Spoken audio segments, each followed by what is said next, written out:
Bonjour tout le monde, aujourd'hui on va faire l'assemblage d'un vélo électrique pliant, le Vacol VT4. Je découvre cette marque, pas de nom, je l'ai déjà entendu, mais j'ai pas encore testé de vélo de cette marque. Donc on va regarder dans cette vidéo comment l'assembler, comment il est emballé, si on n'a pas de mauvaises surprises, si on a de bonnes surprises, son aspect général. Comme ça, si vous êtes intéressé par ce vélo, au moins vous aurez vu toute cette partie, vous saurez à quoi vous attendre. Et puis dans une prochaine vidéo, je le testerai sur route de montagne et un petit peu sur piste pour voir peut-être plus sur piste. Tout dépend de comment les premières centaines de mètres se passeront sur piste. Et j'ai déjà été surpris d'aller plus loin que prévu parce que le vélo assuré. Donc là, on va voir. Alors, est-il facile à ouvrir? Oh purée, oui. Oui, un peu trop. Il a déjà été ouvert ou quoi?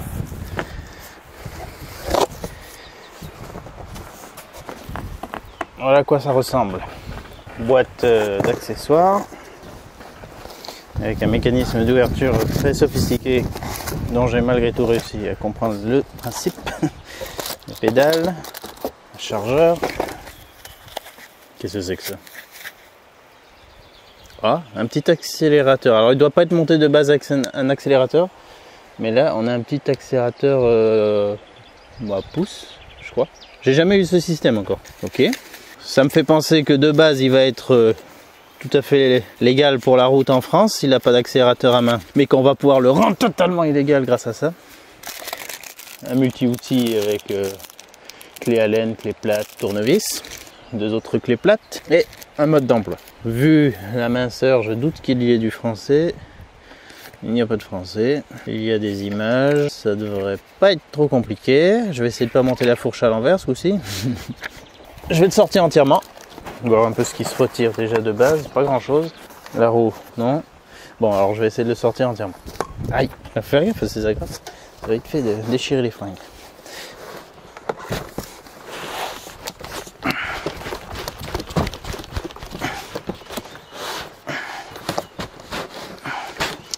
C'est la poignée.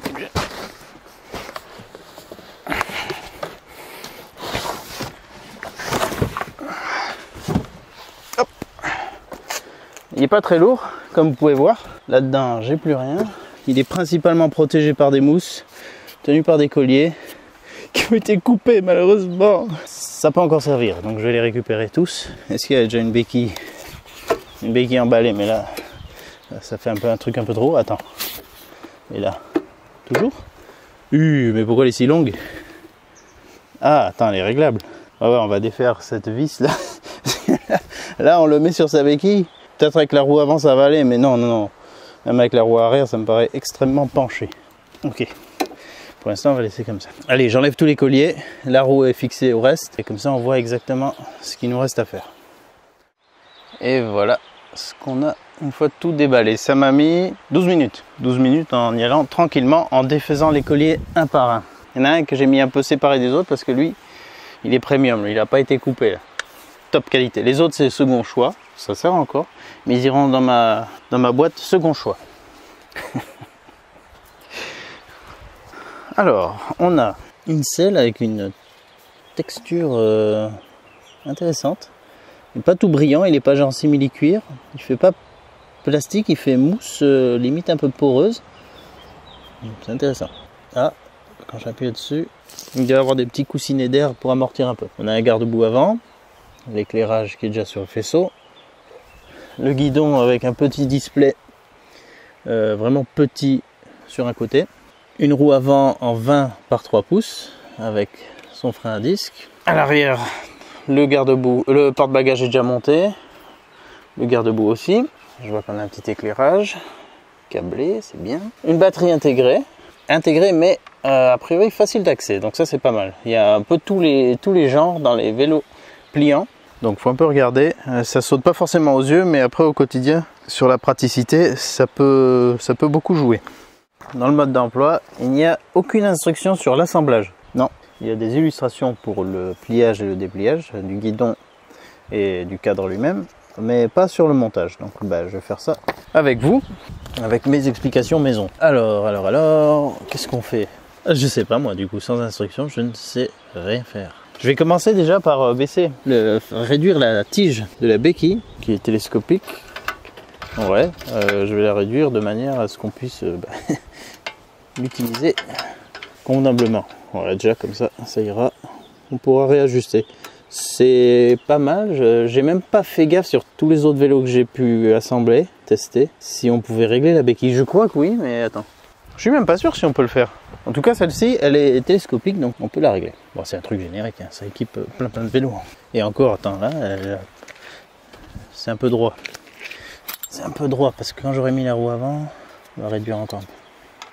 Voilà, c'est pas en appui dessus pour l'instant, mais dès que ça le sera, ça ira. Bon, ben moi je dis, installons le guidon. Alors, comment ça se goupille? La potence. Voilà, là, c'est... La manipulation est assez ferme. On a cette tringle qui fait liaison avec la barre de verrouillage. Attends. Là, elle n'est pas orientée. Là, je vois de suite, si je fais ça, tel quel, le guidon, il n'est pas dans sa position qui devrait être. Est-ce que... Ouais, il va falloir qu'on dévisse la vis qu'il y a là, au centre, pour ajuster la fourche. Parce que là, sinon, j'ai quoi? Ouais, j'ai un truc complètement de travers. Est-ce que ça va être pratique avec cet outil fourni ou pas? Parce que là, vu qu'on a ça en travers... Oula, attends, mais là, on n'a pas d'amplitude. Ça, c'est... Attends.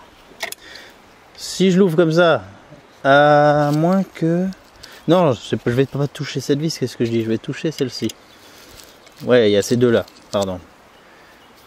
Ouais, mais vous voyez, sans instruction, c'est pas toujours évident. Là, je vais pouvoir... orienter ça normalement. Donc c'est pas grave, je remonte ça, je vais mettre le guidon. Voilà. Ça sera pourquoi? Je sais pas trop. Le guidon maintenant, je le prends. Tout est... Ouais, tout est de travers. Comme ça. Bon, là on a un sillon avec un détrompeur là, donc on peut pas se tromper dans le sens de montage. Est-ce qu'on a une indication de niveau maximal à ne pas dépasser en taille? Ouais, on a des petites marques pour le niveau de montée maximum. Voilà, ça c'est le max qu'il faudrait monter le guidon. Pour le montage, je vais le mettre assez bas. Je rabats ça. À ce niveau, on ne peut pas se tromper. Maintenant, ici, j'ai une autre manette qui me permet... Ah, ça c'est... Première fois aussi que je vois ça, une manette qui permet de régler l'inclinaison du guidon sur son tube. Et pour le rangement, ça peut être pratique aussi. Donc je lui mets déjà une position utilisable, hein. Admettons comme ça. Je reverrouille. Et là, il faudrait qu'il soit comment? Ah ouais, il va être un petit peu de travers par rapport aux charnières et tout. On peut avoir l'impression qu'on a un montage bancal, mais pourtant c'est comme ça que ça devrait être. Je vais monter la roue aussi, ça va me donner un appui pour pouvoir pivoter ce qu'il faut pivoter. Pour l'instant, il n'y a rien de droit. Pour la roue avant, comme très souvent, on a cette vis qui est dans la fourche pour la protéger lors du transport, éviter qu'elle soit écrasée. Voilà, on met de côté. Sur la roue, on a les écrous avec la rondelle qui a cette petite patte. De l'autre côté, pareil, sauf qu'on a un petit capuchon. On les dessert. Enfin, même on les enlève complètement. Parce que des fois, on s'emmerde pour rien à les laisser en place. Même si là, on peut quand même bien donner de la marge. Alors là, quoi qu'il en soit, cette partie de la fourche, toujours vers l'avant. L'étrier, toujours à gauche. Et le disque, on le glisse dedans.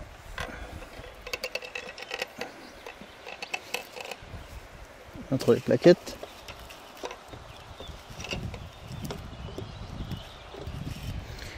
Et on pose la fourche sur les filetages de la roue. La petite rondelle, elle viendra comme ceci, avec sa petite patte qui vient dans le trou. Ça la centre. Et on fait pareil de l'autre côté. Un petit coup de serrage avec la clé de 15. Voilà. On peut souffler un petit coup. On va voir si ça tourne correctement. Voilà, le disque touche un peu une plaquette, c'est normal. L'essentiel c'est que ça tourne bien droit et que ça fasse pas une vague. Et maintenant, ah oui, maintenant la béquille elle est basse. Ah maintenant la béquille, oh oui, elle est beaucoup trop basse. D'accord, donc en fait avec la roue avant ça a changé tout. Donc en fait elle était déjà réglée à la bonne hauteur, mais tant qu'on n'avait pas mis la roue avant, ça pouvait faire bizarre. Oula, ouais, alors elle peut sortir quand même, donc faites gaffe. Ouais, pas énormément de marge, ok, je vais la mettre comme ça. Et pensez à bien serrer pour pas qu'elle se rétracte et que le vélo tombe. À ce stade, mon guidon est toujours pas du tout aligné avec la roue. Si je mets la roue droite, le guidon... Et ça va pas tourner? Ah si, quand même. Ouais, j'aurais pu desserrer un peu plus. Ok, alors là, il faut essayer d'avoir l'alignement le plus droit possible. Pas toujours facile, surtout que là on a plein de trucs qui sont montés dans la bonne position, mais qui sont de travers par rapport à l'alignement de la roue et du guidon, qui sont perpendiculaires. Là cette charnière elle est en travers, ça c'est un petit peu décalé, donc on peut trouver ça bizarre. Là ça me paraît ok, donc je resserre ces deux vis. Et je le dis à chaque fois, mais là pensez bien à prendre l'outil avec vous lors des premières balades, des premiers tests, pour faire du resserrage ou pour réajuster les choses qui pourraient être pas parfaitement alignées. Des fois c'est en roulant qu'on se rend compte qu'en fait on a un petit décalage. Donc ça, faut que ça soit quand même bien serré, parce que sinon en tapant une bosse ou quoi, ça peut... S'il y a quelque chose qui vraiment aurait tendance à dévier la roue et que vous tenez le guidon, on peut avoir justement un décalage. Voilà. Maintenant on va mettre le garde-boue et l'éclairage.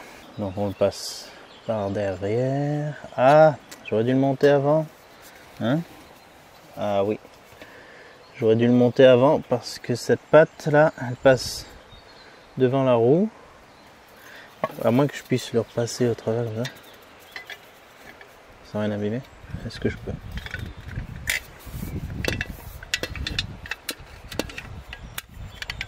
Oui, ça va. Ok, pas de problème, on peut le faire comme ça. Là, on a une vis comme ça de chaque côté pour les pattes latérales, avec une rondelle.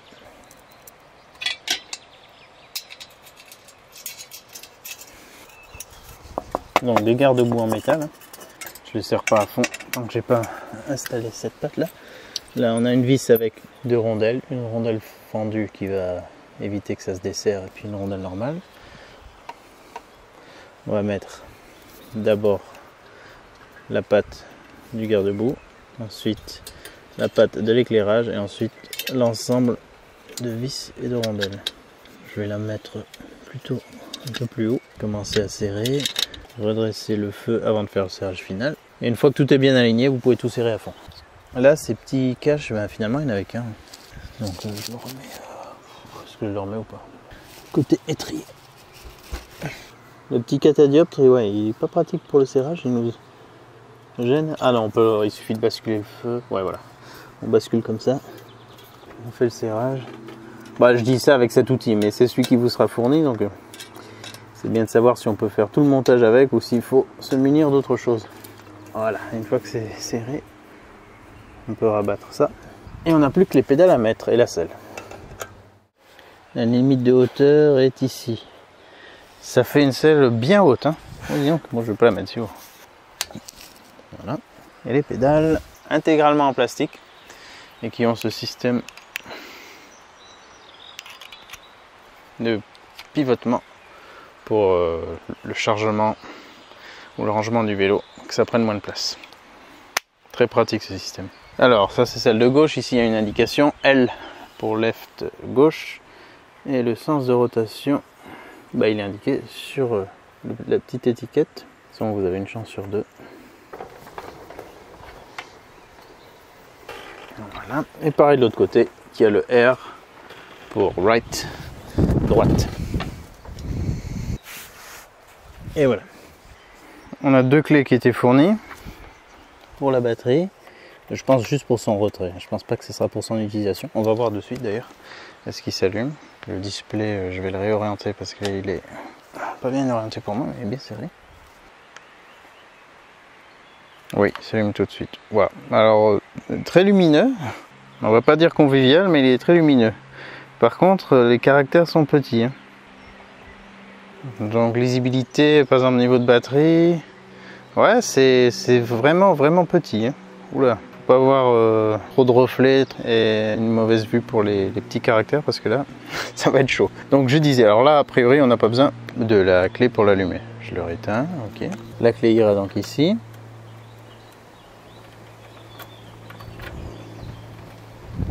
Bah, attends, ne me dis pas que c'est la mauvaise clé. Ils m'ont pas filé les mauvaises clés quand même.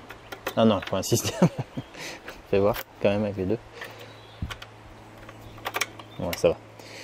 On tourne ça et normalement après en faisant ça, voilà, ça déverrouille la batterie.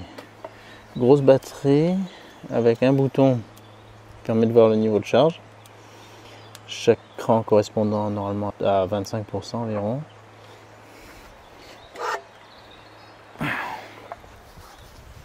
Voilà à quoi ça ressemble là-dedans. Ici le loquet que la clé actionne. En bas le branchement. Sur le côté un capuchon pour pouvoir charger la batterie sur le vélo, mais la batterie étant facilement amovible, ça peut être un bon point positif et ça facilite grandement de l'emmener à charger ailleurs. Batterie 36 volts, 13 ampères-heure, 468 Wh, lithium-ion bien sûr. Voilà, pour la remettre, d'abord le bas.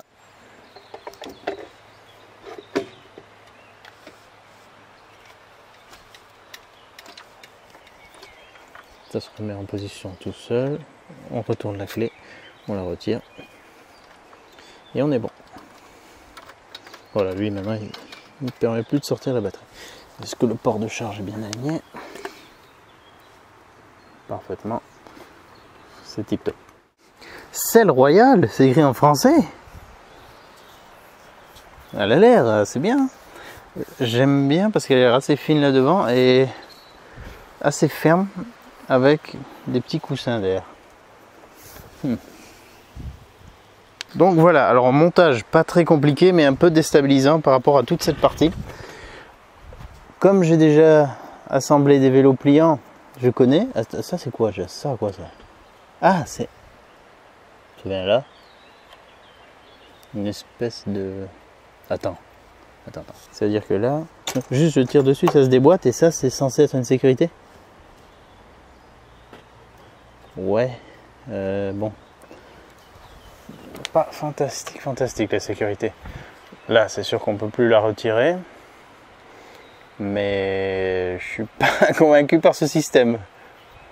Je préfère quand il y a un loquet ou quelque chose de, voilà, de plus fiable. Là c'est un petit truc en plastique. En plus si on le casse, qu'on le perd. Je dis pas que ça saute facilement. C'est quand même assez ferme. Ouais. Mais après voilà. Donc ça, ouais, gaffe à ça. Je pense qu'ils vont avoir des retours là-dessus, du genre faites quelque chose de mieux. Je comprends même pas qu'ils aient pu faire un truc comme ça d'origine.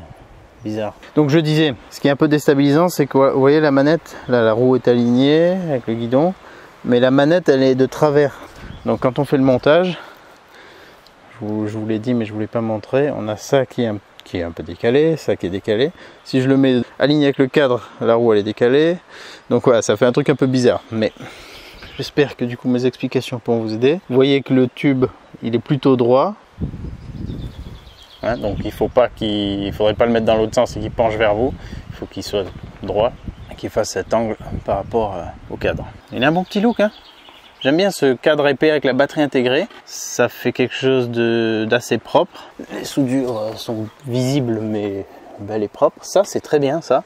Une fois de plus, pas toujours le cas, mais là ça fait vraiment poignée quoi. On n'hésite pas par où le prendre quoi. On sait que c'est ici, on le prend là pour le soulever, pour le manipuler, ça va être mieux. D'ailleurs là je vois que pour le replier complètement, ils ont mis un système comme ça ici. Pourquoi ils n'ont pas fait ça là? Mais trop bizarre. Ça donnerait presque envie de mettre soi-même un truc autour quoi. Tiens, j'ai des colliers. Porte-bagages maximum 25 kg. Bon, tout ce qui est le plus basique, mais il a le mérite d'être là. Avec le garde-boue, il a la petite tige là en dessous pour accrocher un sando et sangler ce qu'on a dessus. La selle, on peut la régler aussi en inclinaison. On a une petite fourche télescopique à l'avant avec verrouillage.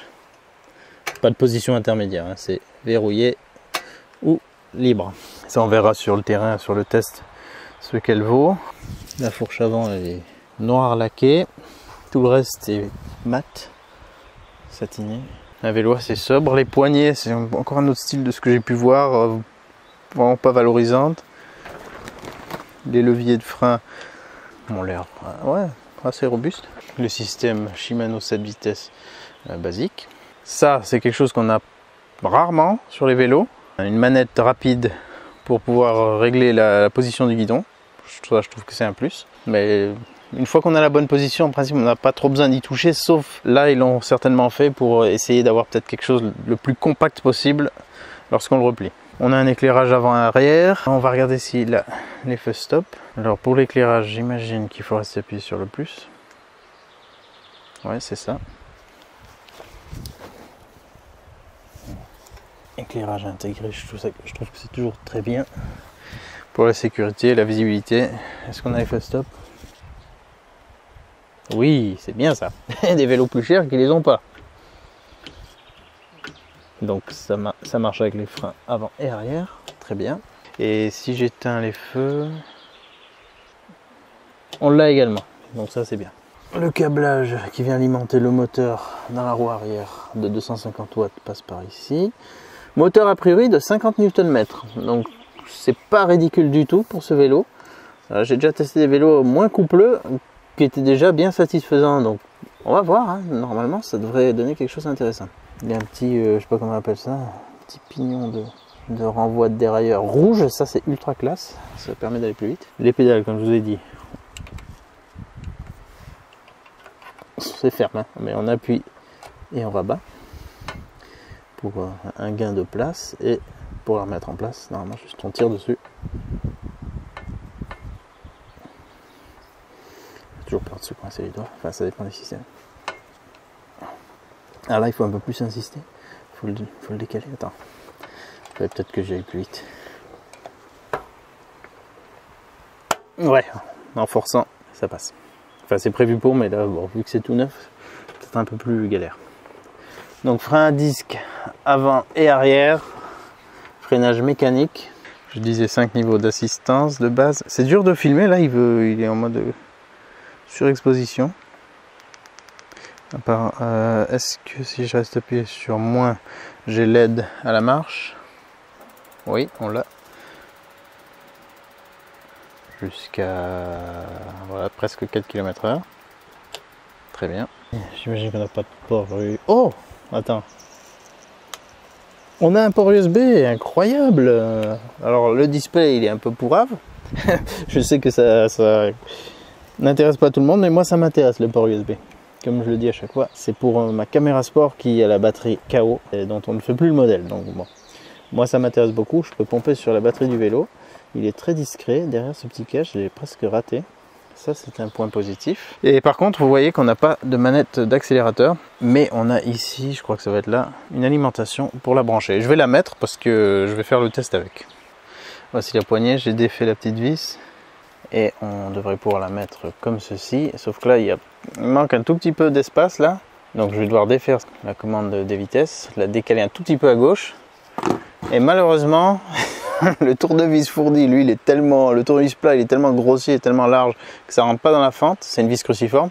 Et le tournevis cruciforme, il est trop grossier aussi, ça rentre pas non plus dedans. Et là, j'en ai pas d'autres. Donc, je vais aller chercher un vrai tournevis. Il n'y a qu'une pauvre vis à défaire. Comme ça, je peux le décaler un tout petit peu et l'installer. Bah non, je vais rien chercher. Je vais tout simplement prendre mon couteau suisse. Le plus utile de l'univers. Ah mais merde, c'est une vis pourrie. C'est une vis à la con.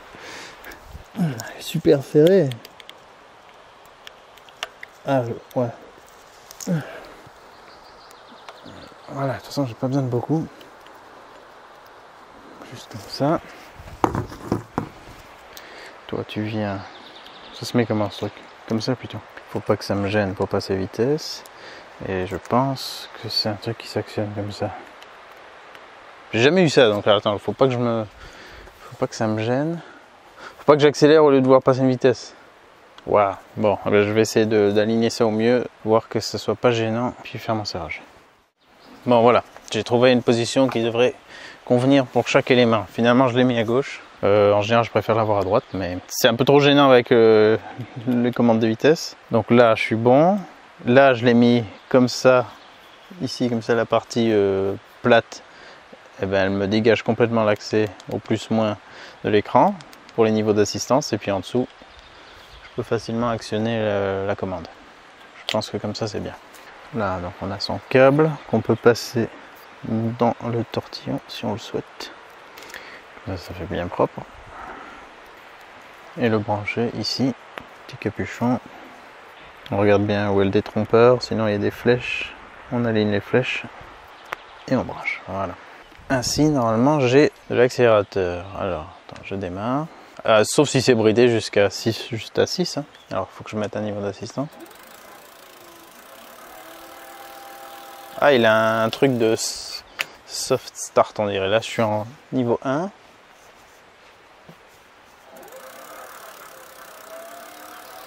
Ah ouais, il fait un petit coup de jus et puis il relâche et il repart. Il va jusqu'à 12. 15. 18. 20 et niveau 5.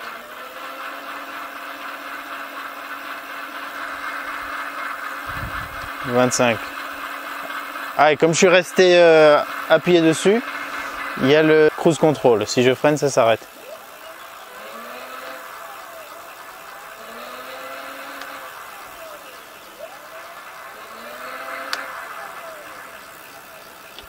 D'accord, en restant appuyé dessus quelques instants, je sais pas, ça doit être 5 secondes, je crois qu'il se met en route avec le cruise control. Bon, finalement, ça va être pas mal, c'est assez facile à commander.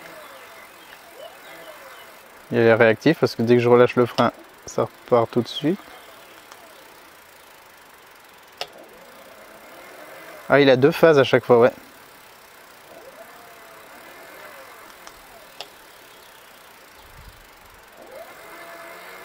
Première phase de coup de jus et après il relance vraiment. Bon, ben, je suis impatient de le tester.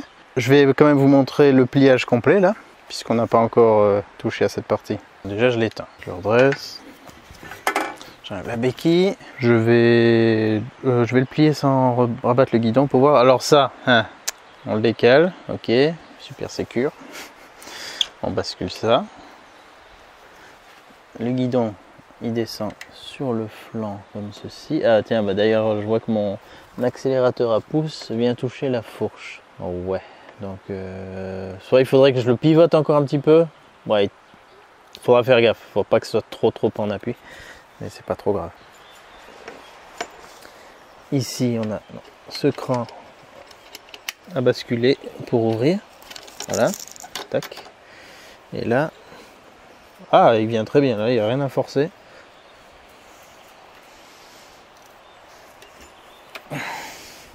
Attends, mais ça se rabat sur le guidon? Ou c'est le guidon qu'on... Ah, mais attends, peut-être c'est le guidon, j'ai fait une bêtise, peut-être c'est le guidon qu'on rabat après.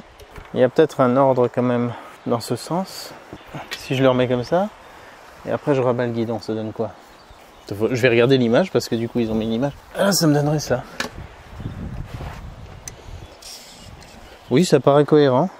Mais c'est une fois de plus une autre cinématique que ce que j'ai pu tester. Ah ben non, dans leur image, le guidon il est bien au milieu. Bon là, déjà on voit que là ça pourrait aller, hein, ça prend pas trop de place. Mais on va essayer de le faire comme il faut.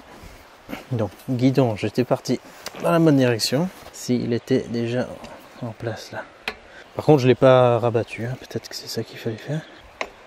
Ah, faut vraiment beaucoup le rabattre. Et le relever à fond. Enfin le baisser à fond plutôt. Si je fais ça, il est là. Et ça revient.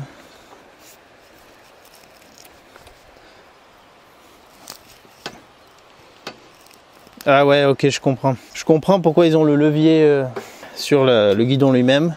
C'est parce que vous voyez là, ça prend de la largeur. Alors que si je le débloque, on le met voilà, dans une position plus verticale.